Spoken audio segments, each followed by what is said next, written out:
Shalom adik-adik, Komisi Pelayanan Siswa dan Remaja YPDPA Sumut dimanapun berada saat ini. Kita bertemu kembali dalam ibadah online dengan tema Basado Tuhani. Sebelum kita mendengarkan ulasan ataupun penjelasan firman Tuhan saat ini, mari kita berdoa. Bapa di sorga, terima kasih karena pertolongan-Mu kami bisa bertemu kembali dalam ibadah online. Tuhan tolong kami dan campur tangan supaya kami bisa mengerti firman-Mu dan dapat kami lakukan di dalam kehidupan kami setiap hari. Amin. Adik-adik yang dikasihi oleh Tuhan, tema kita hari ini Basado Tuhani. Secara umum di Sumatera Utara, banyak orang mengerti ataupun memahami istilah Basado Tuhani. Tetapi ada baiknya kalau dijelaskan apa maksudnya Basado Tuhani. Yang pertama yang perlu kita ketahui, Basado Tuhani itu artinya adalah Tuhan itu pemurah. Tuhan itu penuh kasih karunia. Diambil dari bahasa Batak. Dan sering sekali kita menemukannya dituliskan di mobil dan lain sebagainya. Tapi apakah sungguh-sungguh mengerti maksud daripada Basado Tuhani? Mari kita dengarkan firman Tuhan. 2 Raja-Raja 5 ayat 1 sampai 14. Demikian firman Tuhan. Naaman, panglima Raja Aram, adalah seorang terpandang di hadapan tuannya dan sangat disayangi, sebab oleh dia Tuhan telah memberikan kemenangan kepada orang Aram. Tetapi orang itu, seorang pahlawan tentara, sakit kusta. Orang Aram pernah keluar bergerombolan dan membawa tertawan seorang anak perempuan dari negeri Israel. Ia menjadi pelayan pada istri Naaman. Berkatalah gadis itu kepada nyonyanya, "Sekiranya tuanku menghadap nabi yang di Samaria itu, maka tentulah nabi itu akan menyembuhkan dia dari penyakitnya." Lalu pergilah Naaman memberitahukan kepada tuannya. Katanya, "Beginilah dikatakan oleh gadis yang dari negeri Israel itu." Lalu pergilah Naaman memberitahukan kepada tuannya. Katanya, "Beginilah dikatakan oleh gadis yang dari negeri Israel itu." Maka jawab Raja Aram, "Baik, pergilah dan aku akan mengirim surat kepada Raja Israel." Lalu pergilah Naaman dan membawa sebagai persembahan 10 talenta perak dan 6.000 sikal emas dan 10 potong pakaian.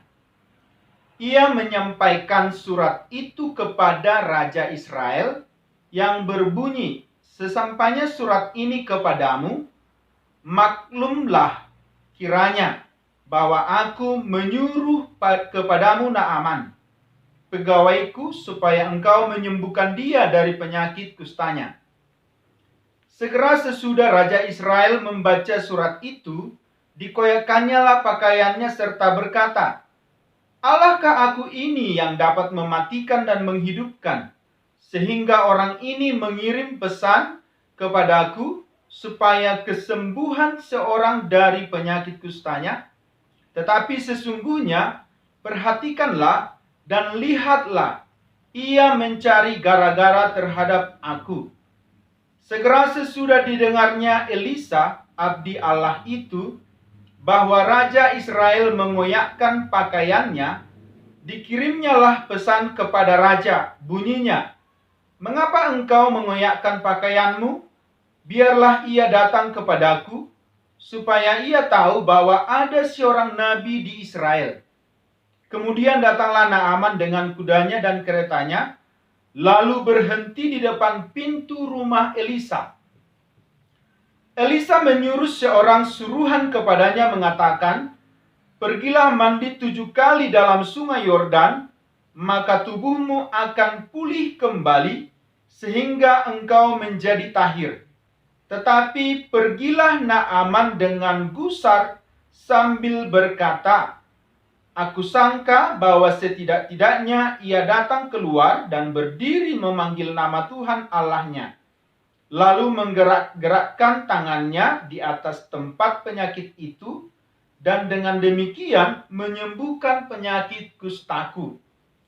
Bukankah Abana dan Parpar, sungai-sungai Damsik, lebih baik dari segala sungai di Israel?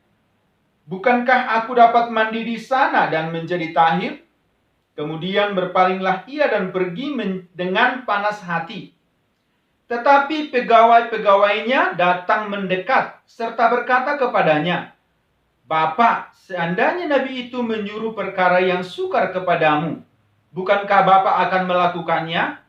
Apalagi sekarang ia hanya berkata kepadamu, 'Mandilah dan engkau akan menjadi tahir.'" Maka turunlah ia membenamkan dirinya 7 kali dalam sungai Yordan, sesuai dengan perkataan abdi Allah itu. Lalu pulihlah tubuhnya kembali seperti tubuh seorang anak, dan ia menjadi tahir. Adik-adik yang dikasihi oleh Tuhan, melalui pembacaan firman Tuhan hari ini, ada hal yang perlu kita ketahui, bahwa sakit penyakit adalah sangat mengganggu dalam kehidupan setiap manusia. Baik itu mengganggu tubuhnya secara jasmani, tetapi penyakit juga bisa mengganggu secara rohani. Nah, salah satu penyakit yang disebutkan dalam pelajaran firman Tuhan hari ini adalah penyakit kusta. Penyakit ini di Israel adalah penyakit yang sangat menjijikkan dan bisa mematikan. Mengapa demikian? Karena penyakit ini secara rohani bisa membatasi gerak hidup orang percaya kepada Allah. Mereka secara rohani tidak dapat beribadah kepada Tuhan. Dan tentunya secara sosial, mereka juga diasingkan dari kehidupan bermasyarakat. Tapi lain hal dengan di Aram ataupun dengan orang-orang yang tidak percaya kepada Allah. Penyakit ini hanya membatasi secara sosial, karena bisa mengganggu kehidupan sosial, dapat menular. Hari ini kita akan belajar dari seorang panglima tentara Aram yang bernama Naaman, yang disembuhkan Tuhan dari penyakit kusta. Adik-adik yang dikasihi oleh Tuhan, Naaman adalah seorang panglima Raja Aram. Dijelaskan dalam ayat pertama firman Tuhan ini, Naaman panglima Raja Aram, seorang yang sangat terpandang di hadapan tuannya. Mengapa dia bisa terpandang di hadapan tuannya? Karena dia pernah memberikan kemenangan kepada Raja Aram, sehingga dia sangat disayangi tuannya.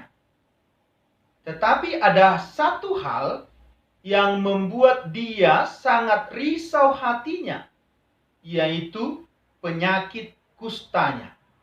Penyakit kusta ini tentu tidak lagi bisa membuat dia menjadi seorang panglima yang sangat disegani, menjadi seorang panglima yang bisa berperang dengan bebas. Nah, adik-adik yang dikasihi Tuhan, tetapi ada seorang perempuan, yaitu perempuan Israel. Perempuan ini dijelaskan dalam Alkitab adalah tawanan dari orang-orang Aram yang pernah bergerombol pergi ke Aram. Tentu secara kerajaan, Aram dan Israel adalah dua negara yang berbeda. Israel adalah negara yang percaya kepada Tuhan, tetapi Aram adalah kerajaan yang percaya kepada berhala. Kedua negara ini adalah bertikai. Artinya Tuhan pernah mengalahkan Israel melalui kerajaan Aram. Mengapa Tuhan sampai bisa membuat Israel kalah terhadap Aram? Karena mereka mengikuti penyembahan berhala yang dilakukan oleh kerajaan Aram. Boleh kita baca firman Tuhan dalam Hakim-Hakim 10 ayat 6. Demikian firman Tuhan. Orang Israel itu melakukan pula apa yang jahat di mata Tuhan. Mereka beribadah kepada para Baal dan para Asitoret, kepada para allah orang Aram, para allah orang Sidon, para allah orang Moab, para allah Bani Amon, dan para allah orang Filistin. Tetapi Tuhan ditinggalkan mereka, dan kepada Dia mereka tidak beribadah.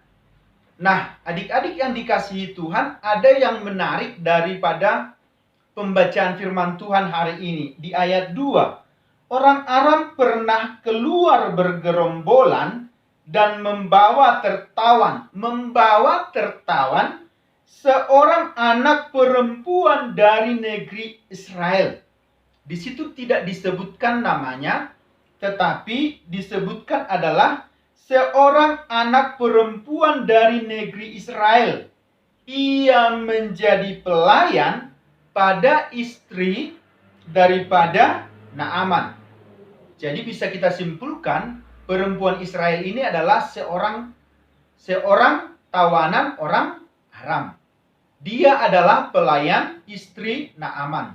Tetapi yang menarik, dia peduli dengan kesehatan daripada Naaman. Melalui kepeduliannya itu, akhirnya dia berbicara kepada istri Naaman dengan pesan demikian. Sekiranya tuanku menghadap nabi yang di Samaria itu, maka tentulah nabi itu akan menyembuhkan dia dan penyakitnya. Satu hal yang sangat menarik adalah keyakinan daripada perempuan Israel itu. Dia percaya bahwa nabi yang di Samaria sanggup untuk menyembuhkan penyakit Naaman. Jadi dia peduli dengan kehidupannya Naaman. Sekalipun dia menjadi seorang tawanan, dia tetap menjadi berkat bagi tuannya. Sekalipun dia dibuang Tuhan di tanah Aram, dia sungguh-sungguh mempercayai kehadiran Tuhan. Dia sungguh-sungguh mengandalkan Tuhan. Nah, di ayat selanjutnya, di situ dikatakan, tanggapannya Raja Aram. Raja Aram lalu pergi, tanggapannya Naaman. Lalu pergilah Naaman memberitahukan kepada tuannya, katanya, beginilah dikatakan oleh gadis yang dari negeri Israel itu. Nah, pesan itu disampaikan kepada Raja Aram. Dan segera Naaman pergi menghadap Raja Aram. Tujuannya untuk apa? Meminta izin kepada Raja Aram untuk pergi ke Israel. Demikian firman Tuhan. Maka jawab Raja Aram, baiklah, pergilah dan aku akan mengirim surat kepada Raja Israel. Lalu pergilah Naaman dan membawa sebagai persembahan 10 talenta perak dan 6.000 sikal emas dan 10 potong pakaian. Jadi Raja Aram menerima usulan ataupun pesan daripada Naaman. Mengapa demikian? Di ayat 1 sudah dijelaskan adalah karena dia sangat disayangi oleh Raja Aram. Di ayat 1 sudah dijelaskan bahwa dia adalah pernah memberikan kemenangan kepada Raja Aram. Nah, setelah itu dia pergi menghadap Raja Israel, yaitu Naaman. Naaman menyampaikan surat kepadanya. Tetapi yang perlu kita ketahui, respon daripada Raja Israel itu adalah sangat di luar dugaan. Apa yang dia lakukan? Dia malah mengoyakkan pakaiannya. Dia malah seolah-olah bahwa yang terjadi itu adalah sesuatu hukuman untuk kepada kerajaan Israel kembali. Dia mengambil berasumsi yang negatif terhadap kedatangan daripada Naaman. Di situ yang menarik sekali adalah pengakuan dia kepada Tuhan. Dia sungguh-sungguh mengakui bahwa Tuhan itu adalah Tuhan yang bisa menyembuhkan dan Tuhan yang bisa juga mematikan. Ayat 7 dikatakan, segera sesudah Raja Israel membaca surat itu, dikoyakkannya lah pakaiannya serta berkata, Allahkah aku ini yang dapat mematikan dan menghidupkan, sehingga orang ini mengirim pesan kepada aku, supaya kusembuhkan seorang dari penyakit kustanya. Jadi mengoyakkan pakaian itu lambang perkabungan, lambang berduka cita, lambang daripada hati yang hancur. Jadi dia sangat mengalami ketakutan dengan kedatangan surat daripada Raja Aram. Tetapi ada satu yang sangat menarik, bahwa Elisa tidak tinggal diam. Siapakah Elisa ini? Nah, dikatakan di situ di ayat 8, segera sesudah didengar Elisa, abdi Allah itu, bahwa Raja Israel mengoyakkan pakaiannya, dikirimnyalah pesan kepada raja, bunyinya, mengapa engkau mengoyakkan pakaianmu? Biarlah ia datang kepadaku, supaya ia tahu bahwa ada seorang nabi di Israel. Supaya ia tahu bahwa ada seorang nabi di Israel. Nah, mengkonfirmasi kembali pengakuan daripada perempuan Israel yang ditawan di Aram, bahwa Nabi Elisa sungguh-sungguh seorang hamba Tuhan yang melayani Tuhan dengan serius, percaya pada kedaulatan Tuhan, percaya bahwa Tuhan sanggup menyembuhkan Naaman. Jadi yang bisa disimpulkan dari Elisa, dia adalah abdi Allah. Abdi Allah artinya pelayan Tuhan, pelayan Allah, atau bisa dikatakan hamba Tuhan. Dia mendengarkan keluhan daripada Raja Israel. Nah, setelah dia mendengarkan keluhan daripada Raja Israel, dia mengirim pesan kembali kepada Raja Israel. Tindakan selanjutnya yang dilakukannya adalah itu tadi perkataan daripada Elisa, mengapa engkau mengoyakkan pakaianmu? Biarlah ia datang kepada aku, supaya ia tahu bahwa ada seorang nabi di Israel. Artinya, supaya orang Aram, supaya Naaman sungguh-sungguh mengetahui bahwa Allahnya orang Israel adalah Allah yang hidup, Allah yang sanggup menyembuhkan sakit penyakit. Bahwa supaya orang tahu, Naaman tahu bahwa Allah orang Israel itu adalah Allah yang penuh dengan kuasa. Tindakannya Naaman adalah pergi menghadap Elisa. Dia tunduk pada perintah daripada Israel. Dia pergi menghadap Nabi Elisa. Nah, tetapi respon daripada Elisa kepada Naaman sungguh-sungguh di luar dugaan. Apa kira-kira respon daripada Elisa? Kemudian datanglah Naaman dengan kudanya dan keretanya, lalu berhenti di depan pintu rumah Elisa. Elisa menyuruh seorang suruhan kepadanya mengatakan, pergilah mandi 7 kali dalam sungai Yordan, maka tubuhmu akan pulih kembali, sehingga engkau menjadi tahir. Tetapi pergilah Naaman dengan gusar sambil berkata, aku sangka bahwa setidak-tidaknya ia datang keluar dan berdiri memanggil nama Tuhan Allahnya, lalu menggerak-gerakkan tangannya di atas tempat penyakit itu, dan dengan demikian menyembuhkan penyakit kustaku. Nah, yang menjadi perenungan kita, kadang-kadang ketika kita menghadapi persoalan hidup, kadang-kadang kita maunya seperti apa yang di pikiran kita, itulah yang dilakukan Tuhan untuk menyelesaikan persoalan hidup kita. Naaman juga demikian. Apa responnya Naaman? Aku sangka setidak-tidaknya ia datang keluar.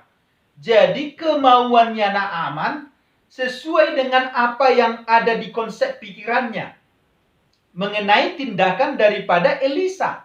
Elisa hanya menyampaikan pesan pergi ke Sungai Yordan untuk mandi. Tetapi di luar dugaan, Naaman justru memikirkan yang jauh di luar pikirannya dia. Sekiranya dia maunya disambutlah, maunya tangannya dipegang, maunya kira-kira apalah yang bisa dibuatnya Elisa kepada Naaman. Nah, mungkin adik-adik juga sebagai remaja, saat-saat remaja saat ini, kira-kira ingin diperhatikan lebih. Maunya ditelepon lah, maunya di-chat lah, maunya diucapkanlah selamat ulang tahun misalnya, maunya dipeganglah tanganku atau diusap-usaplah pundakku. Nah, kita pun sebagai manusia pada umumnya sama seperti pola pikir daripada Naaman. Pingin diperhatikan lebih. Tetapi Tuhan hanya menyampaikan pesan kepada Elisa supaya Naaman pergi mandi ke Sungai Yordan. Nah, setelah pulang dari situ, Naaman menggerutu. Dia memperbandingkan Sungai Yordan itu dengan sungai-sungai yang ada di Aram. Ada di situ disebutkan, bukankah Abana dan Parpar, sungai-sungai Damsik, lebih baik dari segala sungai di Israel? Bukankah aku dapat mandi di sana dan menjadi tahir? Nah, sering sekali manusia memikirkan apa yang dia mau, apa yang cocok untuk dirinya, apa yang cocok, yang bisa dilakukan menurut logika diri sendiri. Nah, Naaman menggerutu. Naaman mengandalkan pikirannya sendiri. Menurutnya, kalau dia mandi di sungai-sungai yang ada di Damsik itu, bisa sembuh. Tetapi bukan demikian dengan Tuhan. Tuhan mau menyembuhkan seseorang menurut cara Tuhan, bukan cara manusia. Nah, di tengah-tengah situasi COVID-19 saat ini, ada banyak hal yang harus kita lakukan. Tetapi sering sekali pikiran kita menolak apa yang sudah ditetapkan. Tidak usahlah pakai masker, tidak usahlah cuci tangan. Toh juga tidak usahlah saya pakai masker bersama temanku. Itu kan temanku. Nah, sering sekali pikiran kita bertolak belakang dengan ketetapan-ketetapan yang sudah ditetapkan.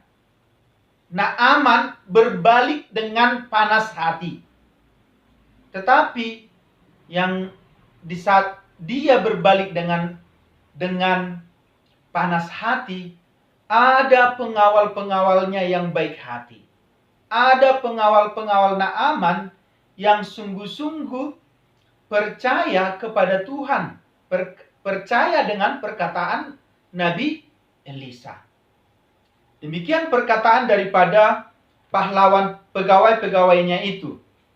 Bapak, seandainya dami itu menyuruh perkara yang sukar kepadamu, bukankah Bapak melakukannya?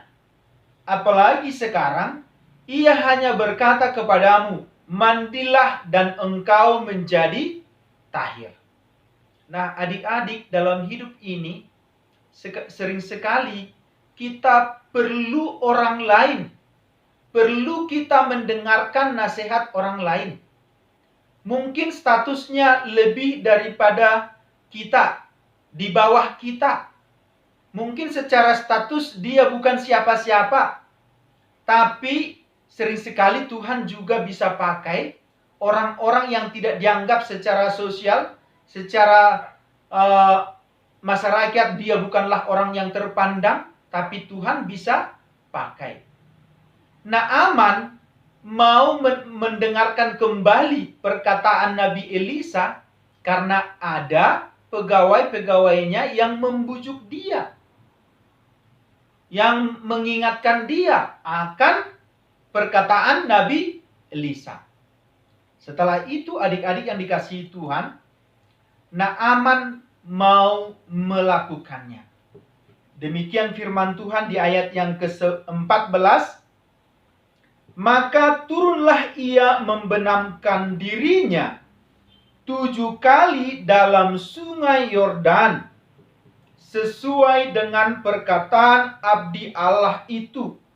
Lalu pulihlah tubuhnya kembali seperti tubuh seorang anak dan ia menjadi tahir.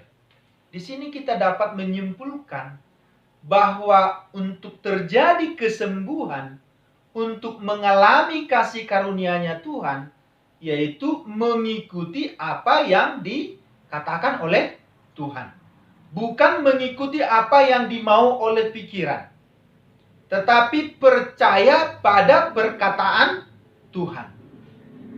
Nah, sering sekali Tuhan memberikan perintah yang sederhana kepada kita, tetapi kita sering sekali membuatnya menjadi rumit. Contoh, dalam hal mengampuni. Tuhan suruh kita mengampuni. Tetapi ketika diperhadapkan dengan diri kita, kita bisa memikirkan kalau saya mau mengampuni dia, tunggulah dulu dia bertobat. Tunggulah dulu dia berubah, baru aku mau mengampuni dia. Tuhan menyuruh kita hanya mengampuni. Tuhan hanya menyuruh kita melakukan apa yang Dia mau, bukan apa yang cocok dengan diri kita. Nah, adik-adik yang dikasihi Tuhan, dalam firman Tuhan hari ini, Naaman, panglima perang tentara Aram, Raja Aram, dia mengalami kesembuhan karena pertolongan Tuhan. Melalui siapa adik-adik? Ada seorang perempuan Israel yang sungguh-sungguh takut kepada Tuhan. Nah, apa yang bisa kita simpulkan daripada firman Tuhan hari ini? Nah, yang dapat kita simpulkan hari ini adalah bahwa Tuhan adalah penyembuh. Tuhan adalah penyembuh. Yang kedua, Tuhan adalah Tuhan yang tidak memandang status golongan seseorang. Naaman bukanlah orang yang percaya kepada Tuhan. Naaman bukanlah orang yang sungguh-sungguh percaya kepada Tuhan. Tapi karena ada orang percaya, yaitu perempuan Israel, Tuhan melawat hidupnya Naaman. Artinya, keberadaan orang percaya dimanapun berada harus jadi berkat. Mungkin di tengah-tengah situasi ini kita tidak banyak bisa berbuat apa-apa. Tapi sebagai orang percaya, kita dapat berdoa untuk orang-orang yang sakit. Kita dapat berdoa bagi kesembuhan orang-orang yang sakit. Keberadaan orang percaya diperhitungkan oleh Tuhan. Siapa itu orang percaya? Perempuan Israel tadi. Jadi yang ketiga, Tuhan memakai siapapun menyatakan kehendaknya. Nah, sama seperti pegawai-pegawai Naaman yang tidak terpandang itu. Tetapi melalui itu juga firman Tuhan diingatkan kembali. Bagaimana dengan adik-adik? Apakah adik-adik mau menjadi perpanjangan tangan Tuhan untuk menyampaikan firman Tuhan kepada seseorang? bahwa Tuhan sanggup menyembuhkan? Yang terakhir kesimpulannya adalah Tuhan menyembuhkan dengan caranya. Caranya bagaimana? Dengan firman-Nya. Tuhan tidak suruh Naaman untuk makan pil. Tuhan tidak suruh Naaman untuk mengolesi dengan balsem, dengan obat-obat luka. Tapi Tuhan suruh Naaman hanya mandi di sungai Yordan 7 kali. Tuhan bisa menyembuhkan siapapun yang mengalami sakit penyakit dengan caranya. Itulah kemahakuasaannya Tuhan. Adik-adik yang dikasihi oleh Tuhan, melalui perenungan kita dengan firman Tuhan hari ini, kita dapat mengerti bahwa Tuhan itu adalah Tuhan yang pemurah. Tuhan yang tidak memandang golongan dari manapun. Nah, sering sekali kita sebagai manusia yang percaya kepada Tuhan memiliki cara pandang kepada Tuhan kalau seseorang itu bisa disembuhkan kalau dia adalah orang yang percaya. Mungkin di sekitar kita saat ini banyak orang yang tidak percaya kepada Tuhan. Nah, sering sekali kita tidak peduli dengan mereka. Karena apa? Mereka kan bukan satu kepercayaan dengan kita. Mereka kan tidak sama keyakinan kita dengan mereka. Tetapi apa yang bisa kita simpulkan dari perempuan Israel? Naaman, seorang yang tidak percaya kepada Tuhan, dapat disembuhkan oleh Tuhan melalui seorang perempuan Israel. Nah, adik-adik yang dikasihi oleh Tuhan, melalui pelajaran hari ini, bahwa Tuhan itu adalah Tuhan yang tak terbatas. Dia tidak dibatasi dengan pikiran kita yang sempit. Dia tidak dibatasi dengan cara pandang kita yang sempit. Dia tidak dibatasi dengan cara kita untuk kesembuhan yang menurut kita bisa. Tetapi dia dapat menyembuhkan dengan caranya. Caranya Tuhan bagaimana? Naaman hanya disuruh mandi ke sungai Yordan. Tidak sulit, tidak seribet yang kita pikirkan. Naaman disembuhkan oleh Tuhan hanya dengan mendengarkan perkataan firman Tuhan. Walaupun pada awalnya dia menggerutu. Tetapi karena ada pegawai-pegawainya ataupun pengawalnya, dia bisa mendengarkan kembali firman Tuhan. Artinya firman Tuhan itu perlu berulang-ulang disampaikan supaya orang lain bisa percaya. Adik-adik yang dikasihi oleh Tuhan, adik-adik juga bisa menjadi alat Tuhan untuk menyatakan kesembuhan kepada siapapun. Tidak memandang dia orang Kristen atau bukan. Tidak memandang status ekonomi. Tidak memandang secara status sosial dan lain-lain. Kiranya melalui perenungan firman Tuhan ini, kita semua semakin memahami bahwa Tuhan itu adalah Tuhan yang pemurah. Tuhan yang penuh dengan kasih karunia. Basado Tuhani. Mari kita berdoa. Bapa di sorga, terima kasih kami sudah mendengarkan firman-Mu. Biarlah melalui perenungan firman-Mu hari ini, kami boleh menjadi pelaku firman-Mu, menyatakan kesembuhan bagi orang yang mengalami sakit penyakit, menyatakan firman-Mu bahwa Engkau adalah Tuhan yang tak terbatas, bagimu tidak ada yang mustahil, dan berdoa bagi orang-orang yang sakit. Terpujilah Engkau Allah yang hidup, di dalam nama Tuhan Yesus kami berdoa. Amin.